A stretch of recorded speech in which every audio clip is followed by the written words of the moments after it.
Senator Rounds. Thank you, Mr. Chairman. Gentlemen, first of all, thank you for coming before the committee today. We do appreciate it. As you know, there have been numerous reports of suspicious activity by U.S. adversaries in regards to U.S. agricultural land purchases. In 2020, a Chinese-linked company planned to build a wind energy farm project near Del Rio, Texas, only miles away from Laughlin Air Force Base, where U.S. pilots are trained. And in 2022, a CCP-linked company attempted to build a corn milling plant on farmland near a sensitive Air Force base outside of Grand Forks, North Dakota. My question to Mr. Singh to begin with, in your experience as a former Deputy National Security Advisor for International Economics, how might foreign investment in U.S. ag land and companies by adversarial nations, particularly China, Russia, North Korea, and Iran, how could that impact our national security, especially if in close proximity to military installations? Well, thank you, Senator. Food security is economic security. Food security is national security. I think it's as simple as that. The supply chain for food in this country has to be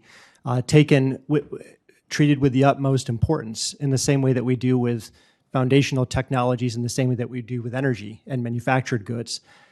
You've added an additional layer of concern, which is that if the land that is built or in a greenfield investment is used for the purpose of spying, that raises an additional level of concern. And so CFIUS has the capacity to require notification for the acquisition of land above a certain threshold.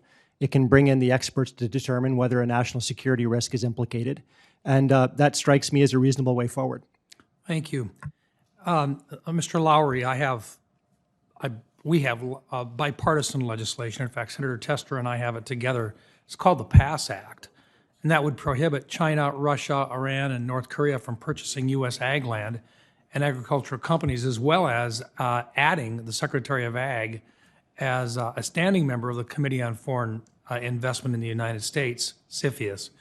The agricultural industry is, in my opinion, a significant part of not just my home state's economy, but nationally, and making it a true potential target for foreign investment, particularly when you add in the geographic specifics that we've identified in the last two specific issues.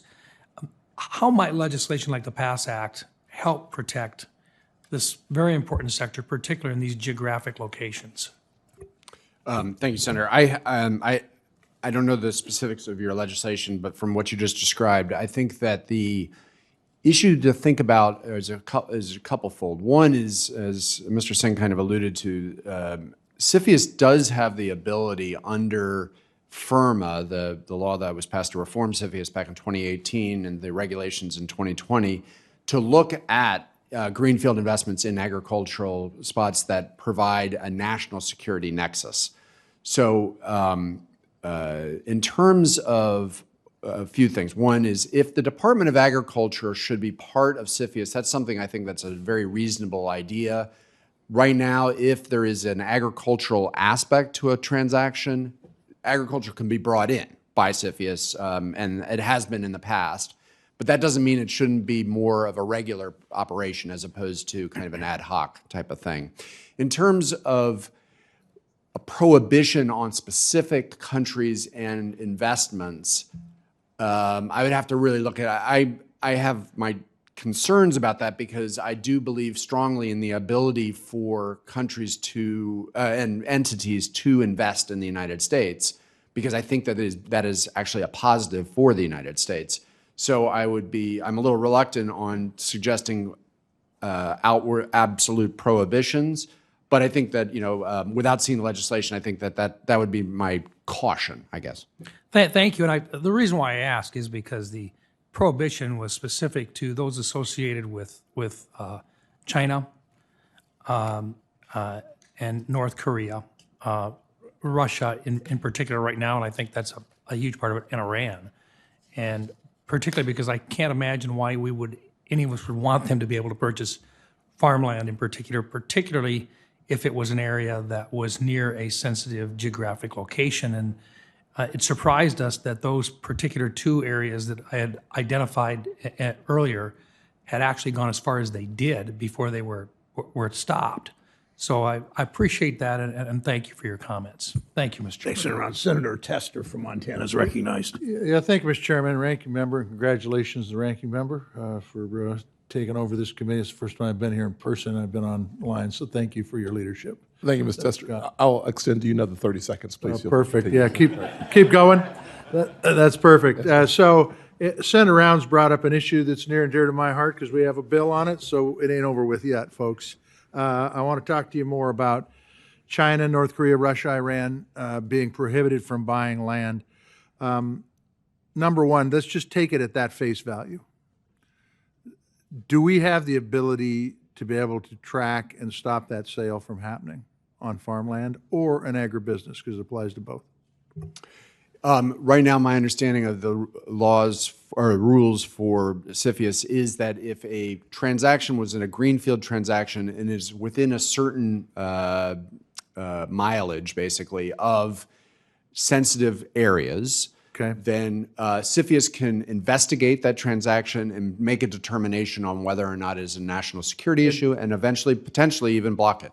Okay, so, so the definition of a sensitive area becomes pretty damn important. I would suggest yes. And do you have any idea what the mileage is on that? So I think that the CFIUS has put together regulations and they have created an annex. And that annex actually says which are the sensitive sites. I got you. Like an ICBM missile silo would be a sensitive site. That seems like it would be. And the yes. question is does that extend 500 miles, 50 miles, 5 miles? I can't remember off the top of my head, and I apologize. That's important to know. And this, by the way, would not only ban that, it would ban it all. Because quite frankly, I'm going to tell you, and I don't want to speak for Senator Rounds, I don't think China, North Korea, Russia, or Iran gives a damn whether we exist or not. So why should we allow them any entrance into our country? Because if you take a look at those countries, they're all affiliated. If a Chinese company comes in there, they're affiliated with the Chinese Communist Party. So the question becomes, we can have the debate, it doesn't matter. Yeah.